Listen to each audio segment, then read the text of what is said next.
би сакал и јас да се надоврзам на изјавата на председателот на владата. После неколку часовни преговори, разговори денеска, но и на претходната средба, владеачкото мнозинство, односно владата, се согласи на позициите на ВМРО-ДПМН, тоа е дека не е неопходно носење на закон за финансирање на политички партии, и исто така измени во законот за влада, која што подразбира формирање на влада по техничка влада, така наречена техничка влада по пржинскиот концепт, кој што услови кои што ги имаше всушност опозицијата во декември месец 2016 година, ни повеќе ни помалку.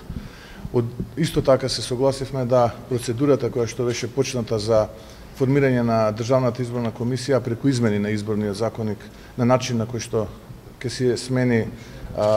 бројот на пратеници кои што ќе гласаат за избор на членови на Државната изборна комисија, односно наместо двотретинско да биде со мнозинството од вкупниот број пратеници, ќе се стопира и ќе се повлече, ќе се врати старата процедура.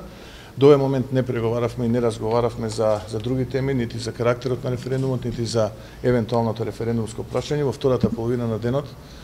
очекуваме и на таа тема да отпочнеме, но она што е важно е дека со овие усогласености кои што ги постигнавме во првата половина на денот се гарантира еден успешен изборен процес кога и да се случи, дали тоа ќе бидат на предвремени или на редовни парламентарни избори. Опозицијата ќе се чувствува комотна бидејќи ќе ги има истите услови кои што опозицијата тогаш за време на предвремените парламентарни избори во декември месец 2016 ги имаше, односно концептот на техничка влада, односно влада која што ќе обезбеди сигурност и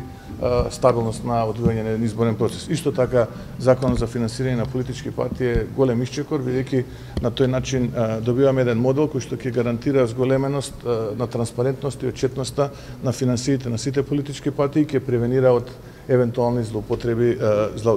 во нив. Тоа беа позициите на ВМРО-ДПМН. Добро е што владеачкото мнозинство ги прифати тие опозиции и исто така позицијата на ВМРО-ДПМН беше дека она девијантно однесување и насилнички упад преку измените во изборниот законник ќе се сопре и ќе можеме да дискутираме за едно нормално однесување во рамките на парламентот. За примените на комисијот законник во членот 15?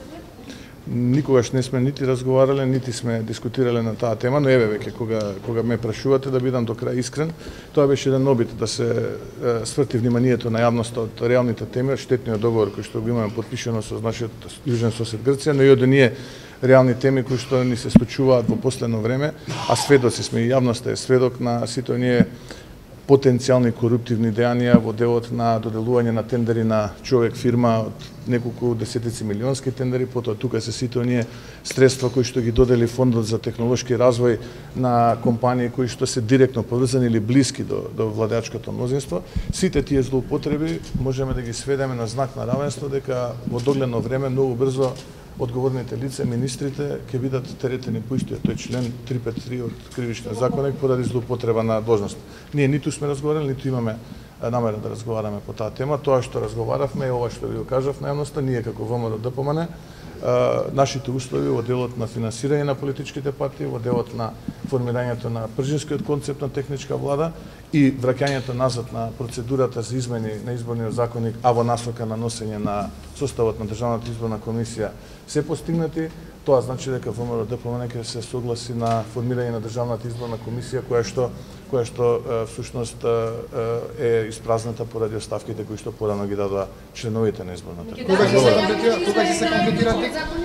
Дали се очекува од утре да се комплетира ДИК? Ние веќе дадовме насоки на координаторите на пратеничките групи да се отпочне процесот на измени на законски решенија кога зборуваме за концептот на Законот за финансирање на политички партии, измените на Законот за влада, што би значило нов концепт, а тоа е влада со технички карактери, концепт на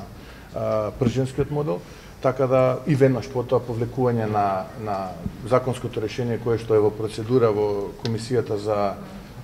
евроинтеграција кај господинот Груби и враќање на стариот концепт на избор на членови на Државната изборна комисија уште во текот на денешниот ден, така што очекувам во текот на денешниот ден да биде се тоа да биде завршено. Ви благодарам. За техничката влада.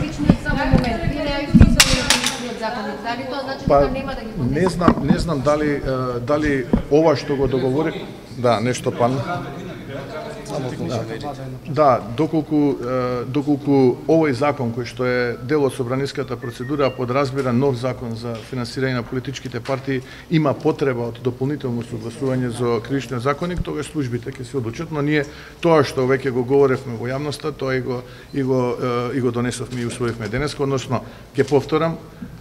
владеачкото мнозинство се сложи на концептот нов закон за финансирање на политичките партии,